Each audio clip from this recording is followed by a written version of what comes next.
করে যাবে। যখন তুমি নিজেকে ভয় পাবে না, নিজেকে ছোট মনে করবে না, নিজেকে কনফিডেন্ট ফিল করবে, নিজের প্যাশন নিয়ে কাজ করবে, রিজেকশনে ভয় করবে না, নিজেকে ব্যালেন্স করো কাজের মধ্যে, নিজের মধ্যে, সংসারের মধ্যে, সমাজের মধ্যে, যেখানে তোমার আনস্টেবল মনে হচ্ছে সেখানে তুমি ব্যালেন্স করো।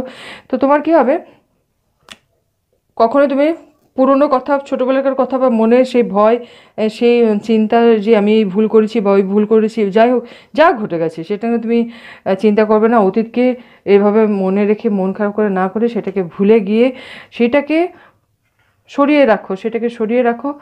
আর ট্রিকলি মানে কোনো রকমের শর্টকাট তুমি ফলো করো না। শর্টকাট, ডিভাইন বলছে তুমি পরিশ্রম করো, তুমি তোমার কাজ নিয়ে, প্যাশন নিয়ে পরিশ্রম করো, পরিশ্রমের ফল তুমি অবশ্যই পাবে, সেখানে তোমার মিরাকেল হবে। মিরাকেল তো হতেই হবে, মিরাকেল ছাড়া তো লাইফ হয় না, না?